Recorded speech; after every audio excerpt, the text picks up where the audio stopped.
You know, it's never a good episode when I have to start by sitting in the chair and having a chat with you, because oh man, I messed up pretty bad. This episode started 6 hours ago. Yeah, I messed up really bad, which is why I'm up here in the Zen garden. I'm trying to zen out and not worry about it and move on with life. But I think this needs some context, so we're going on an adventure. So last episode, I had this great plan. I was going to drain this whole section here and mine everything below it for some materials, so I could continue this build. But then I ran into a problem. I knew I needed a whole bunch of conduits, so I went fishing. Lots of fishing, like hours of fishing, and it wasn't working. Nautilus shells just weren't coming. So I decided, well, I'm going to go get some buried treasures. Maybe I'll find some in there. Nope, not a single one. Did that for an hour. Nothing. So then I went to Humble's Drowned Farm. I didn't even know he had a drowned farm, but he was gracious enough to let me use it, showed me where it was, told me the rates were absolutely horrible. But you know what? I said I didn't really care. I need Nautilus shells. So I stayed there for hours. Finally, the Nautilus shells I needed for these 5 conduits that you see here. And this is where I realized there was a problem. See, I didn't do a scout on this spot before I picked it. I just picked it, when in reality, I should have went and looked underneath. So my original plan was I was just going to flatten all this water down in one big go, because I have a way to do it. But in order for it to work, I need to come down here and I need to flatten this out. So got the conduits up, set a beacon down, and that's when I realized beacons don't work underwater. See, someone who's never worked underwater, this is new to me. I had no clue. So then I decided, well, I'll just clear all the kelp and the seaweed and the grass. And I missed one, and I would just, do the old trick with the sand pillars and the sponges and all that stuff. But no, I can't do that either. And I'm going to show you why, because we're going to go over here in this little crevasse that I thought was, just so small and insignificant. But now you see deep slate. Yeah, it's ginormous. There's a glitch here. That's weird. But yeah, so then I come down here, and this goes all the way to -5. Look at that. -5. Which means if I want to clear all the water out, instead of going from 64 to 30-ish, I gotta go to -5. Nope, that's not happening. We're not doing that. So, I have 6 hours of footage for an entire episode where I was going to talk about all the different ways to get Nautilus shells and how they were going to help me and do this whole entire section and clear this out. No, it's all wasted. All of it. But I'm still left with a huge dilemma. I need materials. In reality, I could have spent 6 hours going and getting materials. I probably could have had it all by now. But that's not fun. You know what's more fun? I can tell you what's more fun. Building a mineral shop. I'm going to hire my mining services out to all of Arcadia, because I know there's a whole bunch of people here who need stuff done, like mining, and they don't like mining. So I'm going to do it for them. Because why should I have to go dig my own giant hole when I can just dig in someone else's? So I think we're going to go make a trip to town, where I already reserved a spot, and I wasn't actually sure what I was going to do with it yet, but, well, now we know. As we make our way through this amazing, super long trenchway. You guys have had nothing but good things to say about this, which, thank you. It was, this was a long process. But we need to get more materials to finish this. So, I have this spot here. Kaimedar wants this funky corner lot for a building. So, I'm going to build a shop here. It's going to sell some goods, which, is nice. I need diamonds to pay Humble, the massive amount of diamond blocks I need. But the other thing I'm going to sell is my service, specifically my mining service, because I love to mine. I love to just dig and mine tunnels and mine extremely large, ridiculous pits for absolutely no reason other than just to get materials. I love it. It's one of my favorite things to do is just zone out and mine. So I think what we're going to do is we're going to build this shop here. We're going to make it fit into Amsterdam Street because I have a really cool idea of what to do. And then I'm going to go bug all the Arcadians to let me dig in their holes. Let's go.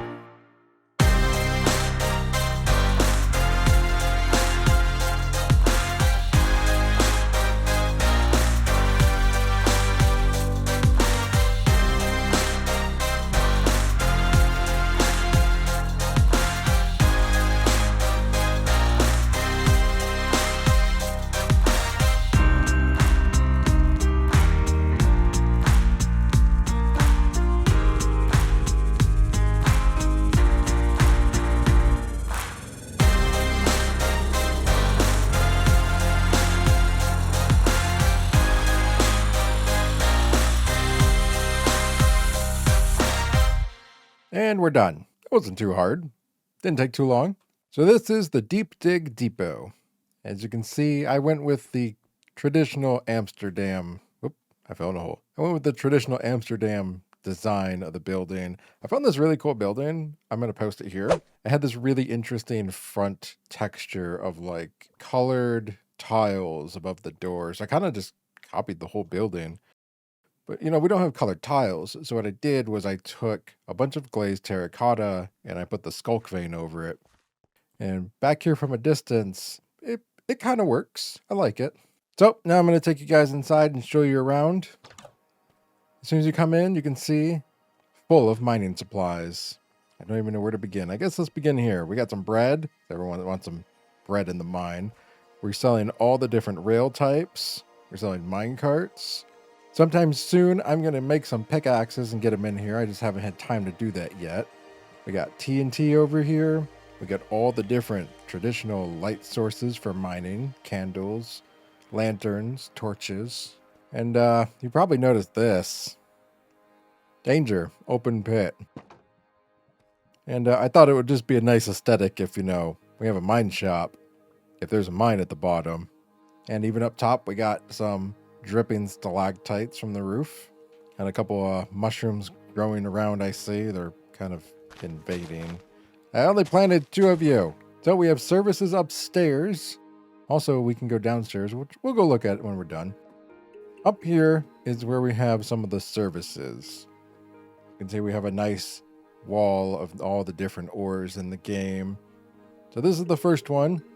The Deep Dig Depot Book of Services. We offer a variety of services here, such as lava removal, ore gathering, large digouts, and land clearing. If you would like a consultation for one of these services, simply name an iron voucher, place it in the barrel, and turn on the notification light. No job is too big. So it's basically just as it sounds. Someone wants a big hole dug, I'll dig it out. Somebody wants a bunch of land cleared, I'll clear it out. You got a large lava pool and you want it removed? I'll take it. I want it for my furnace. No job is too big.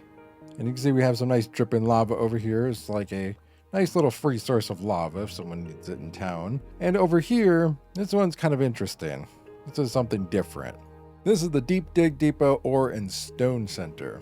Basically what this is if you have an excess amount of stone or ores that you just don't need, or you don't know what to do with them, you can bring them here. You can come over here, you can rent one of these chests, cost 3 diamonds, put your diamonds in here, and it is a one-time fee for the entire season. And then you can just, you know, throw your stuff in here. You can write your name, Kaimedar, mushrooms, free, just like that. So if someone's looking for a whole bunch of stone or cobblestone, deep slate, anything like that, they can just put it here. They can put it for sale. They can give it away. They can trade for it. You can ask for a trade. Say you want deep slate, but all you have is stone. Maybe you can do a 1-to-1 trade. This will help all the Arcadians out and getting all their stuff that they need. There we go.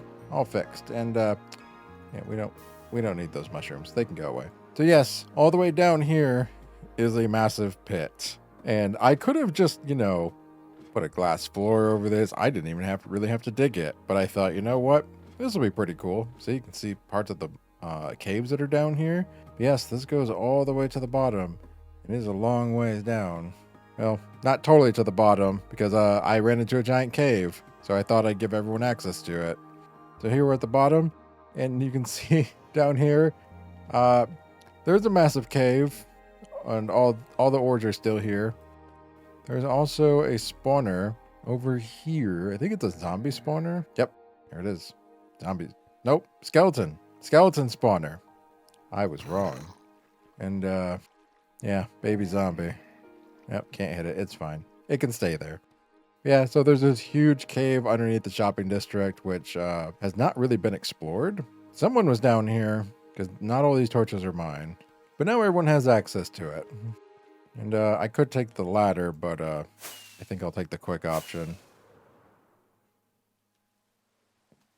And there we go. Perfect landing. And we do have one private entrance back here. This is more of just like my storage area and additional place for another store if I need it, or whatever I need up here, basically. But right now, I've just been using it as storage. So we have one more thing we need to do, and I need all of these to do it. We have to go make a trip to Kyoto, which luckily is not too far away. So I managed to acquire the rest of the diamonds I need to pay off this debt, thanks to someone giving me diamonds. So I am going to go pay off this massive debt to Humble, which should be my 6 shulkers of oxidized copper blocks that I need for the build. I actually need more. I just didn't tell him that. I'm going to have to go just get the rest. So there you go, Humble. 58 diamond blocks. Now with these, that means I can go finally start on the rest of the mega builds as soon as I go mine for more materials. But I can do that between episodes.